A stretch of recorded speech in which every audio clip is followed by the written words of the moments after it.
আমাদের হার্ট বা হৃদয়ও কি চিন্তা ভাবনা করতে পারে? অর্থাৎ এই যে হৃদয়, এটা কি সিদ্ধান্ত নেওয়ার ক্ষমতা বা কোনো বিষয়ে পরামর্শ দেওয়ার ক্ষমতা রাখে? এই বিষয়ে কোরআন কি বলছে? আল্লাহ তাআলা বলছেন যে মানুষের হৃদয়ও চিন্তা করে এবং এই হৃদয়ও মানুষকে ভালো মন্দ সিদ্ধান্ত নিতে বাধ্য করে। এটি কোরআনুল কারীমের এমন একটি সিদ্ধান্ত বা এমন একটি মেসেজ যা বর্তমান চিকিৎসা বিজ্ঞানকে ব্যাপকভাবে নাড়া দিয়েছে। চিকিৎসা বিজ্ঞান এখন এটা নিয়ে গবেষণা করছে যে মানুষের চিন্তা ভাবনার উপর কার কর্তৃত্ব বেশি। এতদিন ধরে যে আমরা ভেবে আসছি সকল চিন্তা ভাবনার কেন্দ্রবিন্দু মস্তিষ্ক, সেই মস্তিষ্কের কর্তৃত্ব বেশি নাকি আমাদের হৃদয়ের কর্তৃত্ব বেশি? দর্শক, আসুন কোরআন ও চিকিৎসা বিজ্ঞানের আলোকে এই প্রশ্নের উত্তর জানার চেষ্টা করব এই পুরো ভিডিওতে। পবিত্র কোরআনের সূরা কফ এর 16 নম্বর আয়াতে আল্লাহ তাআলা বলেন, আমি মানুষকে সৃষ্টি করেছি এবং আমি তার অন্তরে যে ওয়াসওয়াসা তথা কুমন্ত্রণা জন্মায় বা শয়তান যে কুমন্ত্রণা তার অন্তরে দেয় সে সম্পর্কেও আমি জানি। এখানে ওয়াসওয়াসা অর্থাৎ কুচিন্তা বা সন্দেহ, যা মূলত আমরা জানি যে এটি ব্রেইনের কাজ, এটা ব্রেইনেই উৎপত্তি হয় বা শয়তান এটা ব্রেইনেই দেয়। কিন্তু আল্লাহ তাআলা এই আয়াতে বলছেন যে ওয়াসওয়াসা আমাদের হৃদয়ে জন্ম নেয়, ব্রেইনে না। এই আয়াতের পরের অংশে আল্লাহ তাআলা বলেন, আমি মানুষের গর্দানের রগের চেয়েও তার অধিক নিকটবর্তী। এখানে আপনাদের জানিয়ে রাখি যে এই যে গর্দানের শিরা, মানুষের ব্রেনের সবচেয়ে গুরুত্বপূর্ণ অংশ, কিন্তু এটা সরাসরি ব্রেনের সাথে কানেক্টেড। তো এই ঘাড়ের রগটি মানুষের সমস্ত চিন্তা ভাবনা, বিশ্বাস, এমনকি অন্তরে আসা ওয়াসওয়াসা বা কুমন্ত্রণা সম্পর্কেও ধারণা রাখে। অন্য জায়গায় পবিত্র কোরআনের সূরা মুলক এর 13 নম্বর আয়াতে আল্লাহ তাআলা বলেন, তিনি মানুষের অন্তরের অবস্থা জানেন। অবশ্যই যিনি এই অন্তর তৈরি করেছেন তিনি কি অন্তরের অবস্থা জানবেন না? এরপর আল্লাহ তাআলা বলেন, তাদের হৃদয় আছে কিন্তু তারা তা নিয়ে চিন্তা ভাবনা করে না। এই আয়াতটি আক্ষরিক অর্থে বলে দিচ্ছে যে মানুষের হৃদয়ও চিন্তা করে, মানে মানুষের মস্তিষ্ক না, আসলে চিন্তা করে হৃদয়। মানুষের হৃদয় বুঝতে পারে। আপনাদের জানিয়ে রাখি, চিকিৎসা বিজ্ঞান এখন পর্যন্ত এটাই জানতো যে মানুষের হৃৎপিণ্ডের একমাত্র কাজ হচ্ছে শরীরের ভিতরে রক্ত পাম্প করা, কিন্তু আসলে তা নয়। কারণ সম্প্রতি গবেষণা অনুসারে মানুষের হৃৎপিণ্ড একটা স্বাধীন এবং পরিপূর্ণ অঙ্গ, যাকে ইংরেজিতে বলা হয় ইন্ডিপেন্ডেন্ট অ্যান্ড কমপ্লিট অর্গান। মানে ব্রেনের সাহায্য ছাড়াই চলতে পারে আমাদের এই হার্ট। এর কারণ কি জানেন? কারণ এই হার্টেরও নিজস্ব একটা ব্রেন ফাংশন আছে এবং এর নিজস্ব আলাদা স্মৃতি বা মেমোরি সিস্টেম আছে। আর এ কথা শুধু আল্লাহ তাআলা পবিত্র কোরআনেই বলেছেন তা নয়, বরং রাসূল সাল্লাল্লাহু আলাইহি সাল্লাম হাদিসে মোবারকেও এই কথার স্পষ্ট প্রমাণ পাওয়া যায়। হাদিসে এ সম্পর্কে বর্ণিত হয়েছে যে রাসূল সাল্লাল্লাহু আলাইহি সাল্লাম বলেছেন, নিঃসন্দেহে মানবদেহের অভ্যন্তরে এমন একটি গোশতের টুকরা রয়েছে যে টুকরাটি ঠিক থাকলে পুরো শরীর ঠিক থাকে, আর যদি সেটি নষ্ট হয়ে যায় তাহলে পুরো শরীরটাই নষ্ট হয়ে যায়। জেনে রেখো, তা হচ্ছে তোমাদের হৃৎপিণ্ড তথা কলব। সহিহ বুখারী হাদিস নম্বর 52। এই হাদিসে মোবারকা থেকে জানা যায় যে হৃৎপিণ্ড হচ্ছে আমাদের দেহে একজন সামরিক বাহিনীর সেনাপতির মতো, যে বাকি অঙ্গ প্রত্যঙ্গগুলোকে সৈন্যদের মতো কাজ করার নির্দেশ দেয় বা কমান্ড দেয়। এবং এই সেনাপতি যদি বিপর্যস্ত হয়ে যায় তাহলে সেনাবাহিনীর পুরো দলই বিপর্যস্ত হয়ে পড়ে এবং সম্পূর্ণরূপে ধ্বংস পর্যন্ত হয়ে যায়। বিজ্ঞান বলছে মানুষের হৃদয়ে উপস্থিত এই ছোট মস্তিষ্কটা 40,000 নার্ভ সেল দ্বারা গঠিত। এবং আল্লাহ পাক আমাদের মস্তিষ্ককে যে নার্ভ সেল দিয়ে তৈরি করেছেন, আমাদের এই কলবে থাকা যে মস্তিষ্ক আছে সেটাও একই নার্ভ সেল দিয়ে আল্লাহ তাআলা সৃষ্টি করেছেন। প্রিয় দর্শক, এই যে আমাদের হার্টের ভেতরে একটা পূর্ণাঙ্গ ব্রেন আছে এবং সেই ব্রেনটার নার্ভ সেল আবার মস্তিষ্কের নার্ভ সেলের মতো, এই যে আবিষ্কার, এই আবিষ্কারের মাধ্যমে কোরআনের কাছে বিজ্ঞান মাথা নত করেছে। এটা পবিত্র কোরআনের বর্তমান যুগের, বর্তমান সময়ের সবচেয়ে বড় মুজিজা এবং পুরো চিকিৎসা বিজ্ঞানের ভিত্তিকে নাড়িয়ে দিয়েছে কোরআন। এ কারণে কানাডার ডাক্তার জে অ্যান্ডার মরের মতে হৃৎপিণ্ডের ভেতরে এই ছোট মস্তিষ্কের কারণে আমরা চিকিৎসা বিজ্ঞানে একটি নতুন মেডিকেল টার্ম বা শাখা স্থাপন করেছি। এখন চাইলে শুধুমাত্র এই ব্রেন নিয়ে স্টুডেন্টরা পড়াশোনা করবে না, আমাদের এই হার্টের ভেতরে যে ব্রেন আছে সেটা নিয়েও পড়াশোনা করবে, যাকে বলা হয় নার্ভাস নিউরোকার্ডিওলজি। সুবহানাল্লাহ। যেখানে হৃৎপিণ্ডের ভেতরে এই ছোট মস্তিষ্ক নিয়ে বিস্তারিতভাবে মেডিকেল ডক্টররা এখন থেকে গবেষণা এবং পড়াশোনা করতে পারবে। এই বিজ্ঞানী আরও আমন্ত্রণ জানান মুসলিম গবেষকদেরকে। তিনি বলেন, বিশেষ করে মুসলিম বিজ্ঞানীদেরকে আমরা আমন্ত্রণ জানাই এই গবেষণাটিতে বেশি বেশি অংশগ্রহণ করার জন্য, যাতে গবেষণাটি কোরআনের সাথে সমন্বয় করে করা হয়। কারণ গবেষণার সকল ফলাফল শেষ পর্যন্ত কোরআনের সাথে মিলে যাচ্ছে। সম্ভবত কোরআন থেকে সহযোগিতা নিলে এই বিজ্ঞান আরও দ্রুত এগিয়ে যাবে।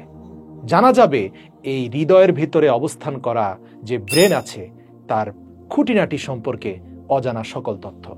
তিনি আমাদের এই হার্টের ভিতরে থাকা ব্রেন সম্পর্কে এ পর্যন্ত গবেষণালব্ধ যত ফলাফল এবং গবেষণালব্ধ যত আবিষ্কার তার প্রমাণ হিসেবে তিনি বলেন যে কোরআন বলছে মানুষের হৃৎপিণ্ডে শয়তান ওয়াসওয়াসা দিলে অনেক ক্ষেত্রেই মানুষের আবেগ নিয়ন্ত্রণের বাইরে চলে যায়।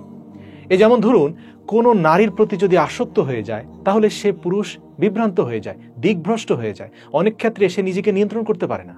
একইভাবে মারাত্মকভাবে লোভে পড়ে যাওয়া মানুষও অনেক ক্ষেত্রে অন্ধ হয়ে যায়। বিজ্ঞান গবেষণা করে দেখেছে কিছু ক্ষেত্রে মানুষ যখন তার হৃদস্পন্দন এর গতি বাড়ানোর জন্য অথবা ধীর করার জন্য কোনো সংকেত পাঠায় বা চেষ্টা করে, তখন তার হৃদস্পন্দন তার পাঠানোর সংকেত অনুযায়ী কাজ করে না। মানে মানুষ চাইলে অনেক ক্ষেত্রে তার হৃদয়ের উপরে পরিপূর্ণ নিয়ন্ত্রণ হারিয়ে ফেলে। তার হৃদয় তার কথার বাইরে চলে বা তার ব্রেন অনুযায়ী কাজ করে না। আল্লাহু আকবার। কখনো কখনো তো দেখা যায় আমাদের হৃদয়ের প্রতিক্রিয়া আমাদের পাঠানো সংকেতের সম্পূর্ণ বিপরীত হয়। তার মানে হচ্ছে বিবেক একদিকে যেতে বলছে, কিন্তু আমার হৃদয় অন্যদিকে নিয়ে যাচ্ছে। আমরা আমাদের ইচ্ছা অনুযায়ী এটি নিয়ন্ত্রণ করতে পারি না।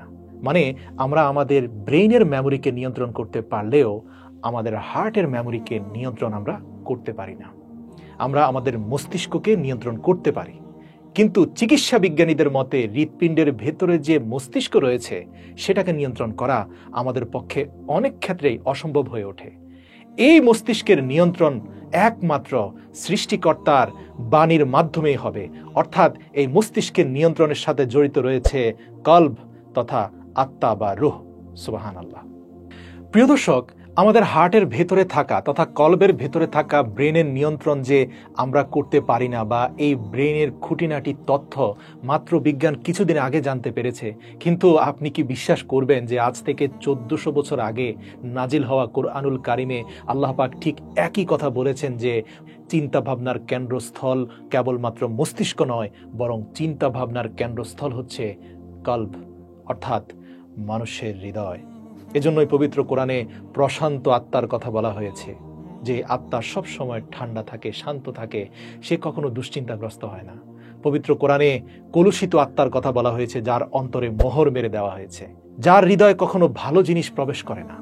প্রিয় দর্শক, আপনাদের আরেকটা কথা বলে রাখি, মানুষের দেহে যে রূহ, তার উপস্থিতিও কিন্তু এই হৃৎপিণ্ডের ভিতরে, ব্রেনের ভিতরে না। এ বিষয়ে পবিত্র কোরআনের আরেক জায়গায় সূরা হজের 46 নম্বর আয়াতে আল্লাহ তাআলা বলেন, তাদের হৃদয় আছে, কিন্তু এই মানুষগুলো হৃদয় দ্বারা উপলব্ধি করে না। অর্থাৎ আল্লাহ তাআলা চিন্তা ভাবনা ও উপলব্ধির কেন্দ্রস্থল হৃদয়ের দিকে নির্দেশ করছেন, যার সত্যতা বিজ্ঞান কয়েকদিন পূর্বে আবিষ্কার করতে পেরেছে। আল্লাহ পাক বলেন যে যখনই কোনো ব্যক্তি আল্লাহর স্মরণে গাফেলতি করে, তখন তার অন্তর অন্ধকারাচ্ছন্ন হয়ে যায়। এবং এছাড়াও আল্লাহ তাআলা পবিত্র কোরআনের আরেকটি আয়াতে বলেছেন, আল্লাহ তাদের অন্তরে মোহর মেরে দিয়েছেন। আল্লাহ তাআলা বলেন, আমি তাদেরকে হৃদয় দিয়েছি, কিন্তু তারা উপলব্ধি করে না। লক্ষ্য করুন, এই সমস্ত কথাই আধ্যাত্মিক, শারীরিক নয়।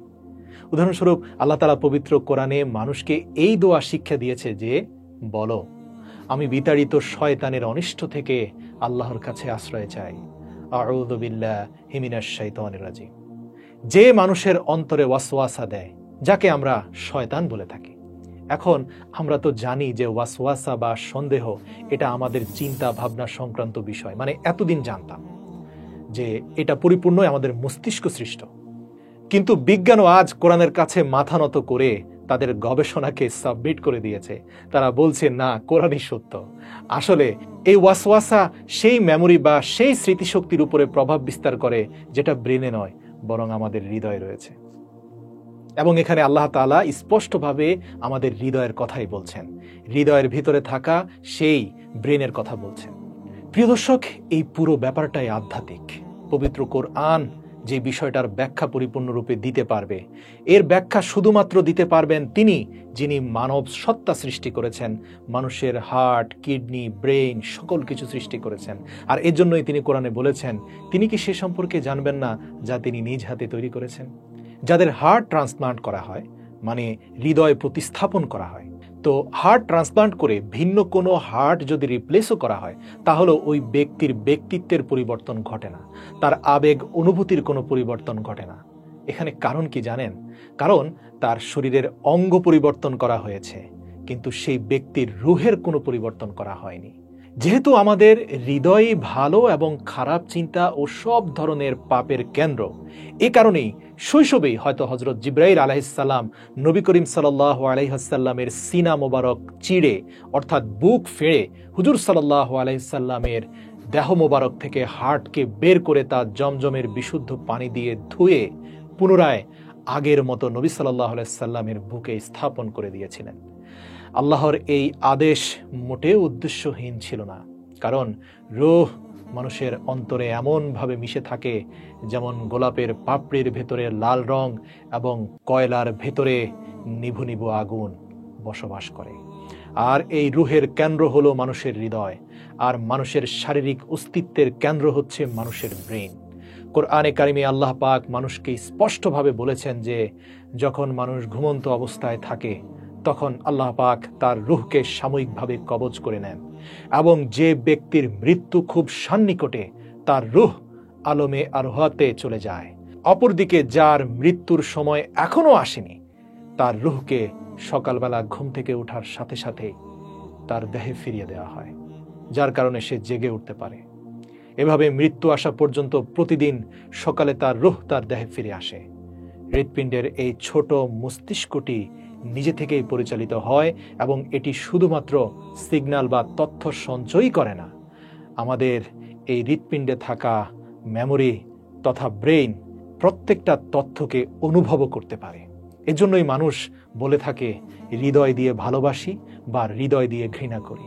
প্রিয় দর্শক, মানব হৃদয়ের আবেগ অনুভূতির সবকিছুর কেন্দ্রস্থল কিন্তু আমাদের এই হৃদয়। আর এজন্যই যদি আপনি এই হৃদয় এবং এর মধ্যে উপস্থিত রুহের প্রশান্তি চান, তাহলে আপনার হৃদয়ের স্রষ্টার নাম স্মরণ করুন, যিনি এই হৃদয়কে সৃষ্টি করেছেন। একমাত্র তিনি আপনার অন্তরকে ঠান্ডা করে দিতে পারবেন, কারণ তিনি জানেন এই অন্তর কিভাবে ঠান্ডা হয়, কারণ এই অন্তর তিনি সৃষ্টি করেছেন।